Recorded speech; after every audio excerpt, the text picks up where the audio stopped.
Salam cerdas. Ibu, bapak, saudara-saudara yang saya hormati, sesi membaca berita kali ini saya akan membacakan dua berita terkait dengan proyeksi IMF, International Monetary Fund, terhadap pertumbuhan ekonomi global dan terhadap pertumbuhan ekonomi Indonesia. Nanti saya tambahkan dengan menunjukkan laman di mana kita bisa mengunduh laporan dari IMF tersebut. Nah, berita pertama saya bacakan dari bisnis.com ya. Ditulis pada 22 April 2025 kemarin jam 20.57. Judulnya, anjlok, IMF proyeksikan pertumbuhan ekonomi global hanya 2,8%. Ditulis oleh jurnalis Wibi Pangestu Pratama. Nah, ditulis begini. Dana Moneter Internasional atau International Monetary Fund IMF memproyeksikan pertumbuhan ekonomi global 2025 sebesar 2,8%. Hal itu tercantum dalam dokumen World Economic Outlook WEO edisi April 2025 yang diterbitkan pada Selasa 22 April 2025. IMF menilai bahwa tekanan ekonomi global masih akan berlanjut pada 2025 karena serangkaian guncangan yang belum pernah terjadi sebelumnya. Tarif Trump atau tarif resiprokal Amerika Serikat menjadi sorotan, terutama karena berada pada tingkat tertinggi dalam satu abad terakhir. Nah, kebijakan Presiden AS Donald Trump itu menjadi guncangan besar terhadap ekonomi global dan membuat proyeksi menjadi sulit. Jadi ini bisnis.com mengutip laporan IMF ya, jadi perlu digaris bawah ini, proyeksi menjadi sulit. Nah, IMF memproyeksikan bahwa pertumbuhan ekonomi global akan turun menjadi 2,8% di tahun 2025 ini ya. Pada awal tahun ini, bulan Januari tadi, IMF masih memperkirakan ekonomi global tumbuh 3,3%. Jadi dropnya banyak tuh ya. Dari 3,3 menjadi 2,8%. Itu global, dunia. Nah, pertumbuhan global diperkirakan turun menjadi 2,8% pada 2025. Nah, dan 3%. Jadi naik sedikit pada 2026. Dari 3,3% untuk kedua tahun menurut WEO Januari. Jadi saya kasih komentar sedikit. World Economic Outlook ini tiap 3 bulan ya. Januari, April, nanti Oktober. Tetapi memang yang database-nya full itu adalah bulan April dan Oktober ya. Jadi ini ada lampiran database, tapi ini yang kita bacakan adalah berita bisnis.com yang mengambil dari rilis ya, dari rilisnya dari dokumen umumnya saja. Nah, jadi ini sudah berubah dari WO Januari proyeksinya.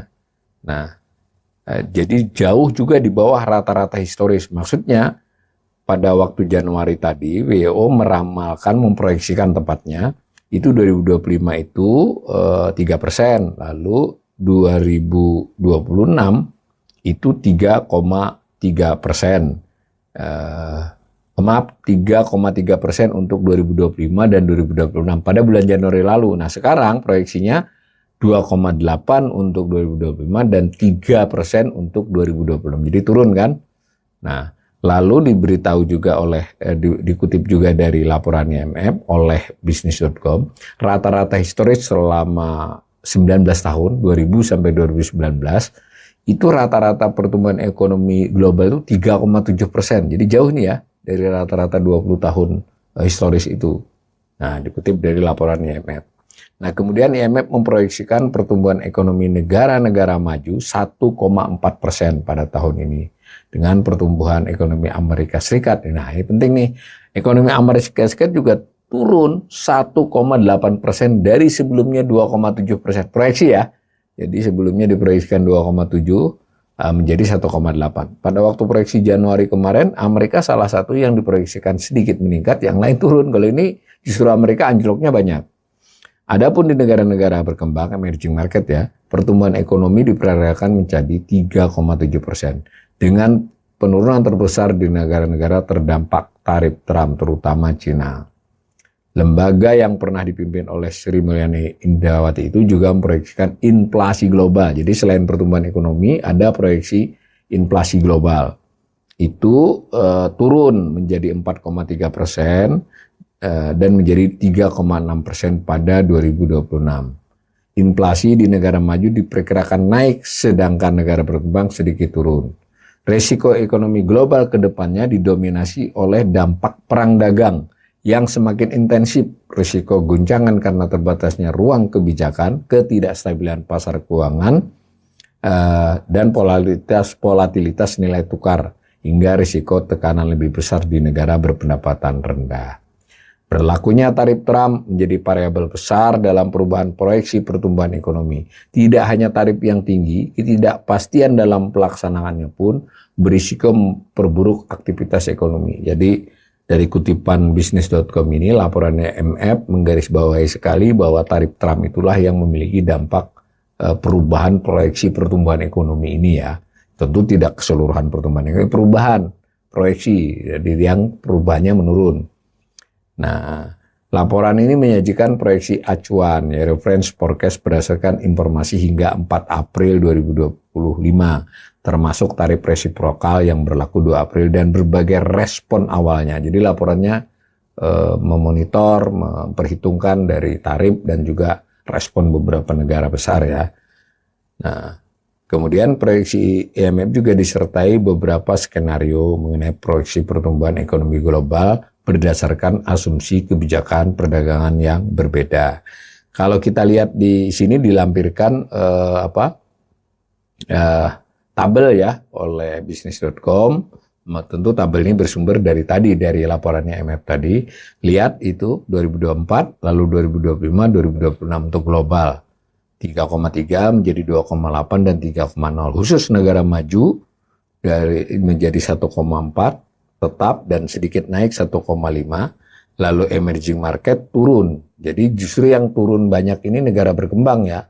Negara maju secara rata-rata tidak terproyeksi. Oh ya maaf, terproyeksi 1,4, 1,5 itu kelihatan juga turun. Dan khusus Amerika penurunnya paling tajam ya. Nah, emerging market juga turun. Nah, di sini dikutip Cina dan India.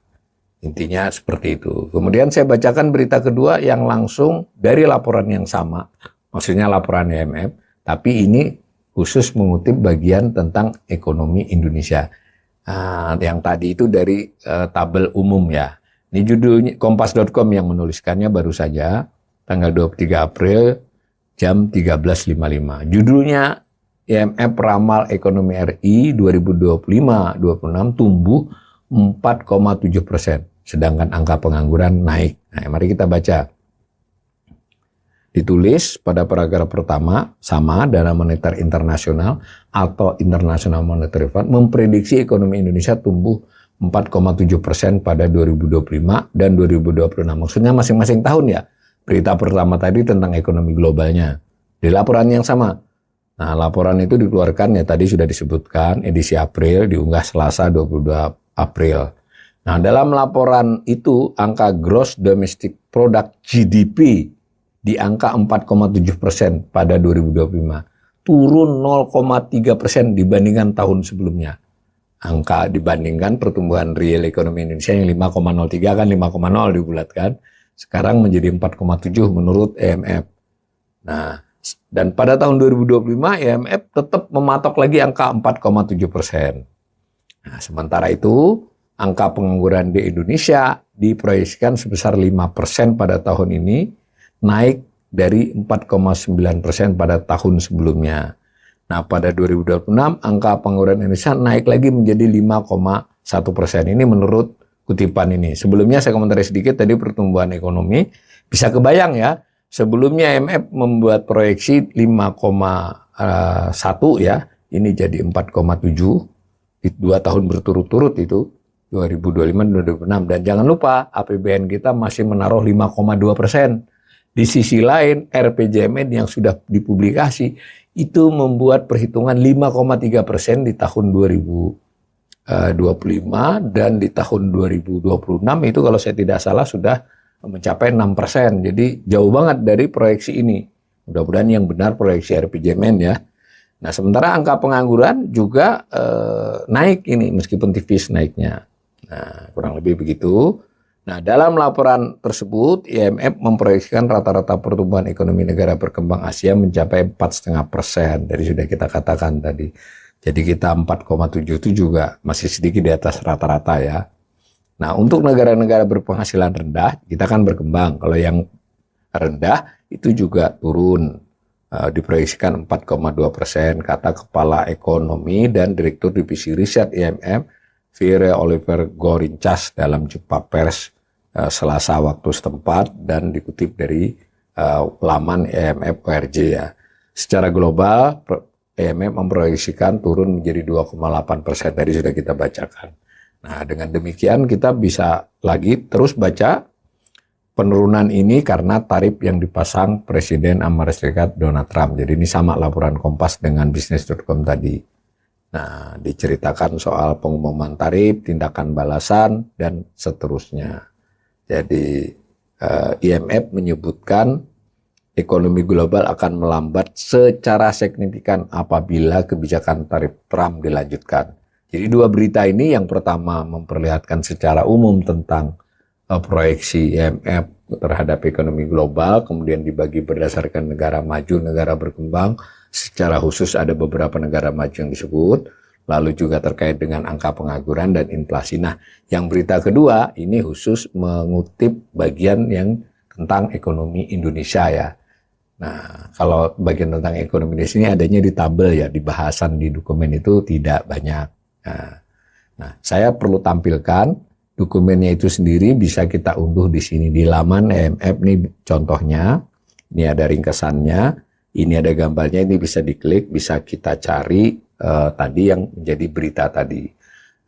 Sekaligus saya ingin menyampaikan, dalam bahasan saya tadi sudah sempat baca cepat dokumennya, itu kalau tentang ekonomi Indonesia itu relatif hanya di bagian pembicaraan tentang negara-negara berkembang khususnya Asia, lalu ada tabel di sana, kita bisa lihat tabel, dan nanti bisa diperiksa apakah tadi Kompas.com sudah cukup presisi memberitakannya, atau sekurang-kurangnya karena namanya berita kan cukup ringkas-ringkas, kalau kita bisa baca dokumennya, jika para pemirsa lebih perhatian itu mungkin, atau lebih punya waktu untuk memperhatikan, mungkin kita bisa dapat gambaran mengapa IMF memproyeksikan terjadinya penurunan pertumbuhan ekonomi global dan hampir seluruh negara dan termasuk Indonesia. Meskipun tadi secara ringkas sudah diberitakan oleh Business.com dan Kompas.com. Dalam hari-hari ke depan saya akan coba melakukan bacaan yang lebih cermat terhadap laporan itu, dan mudah-mudahan bisa melakukan assessment lebih panjang dan lebih mendalam dari yang saya bacakan berita ini.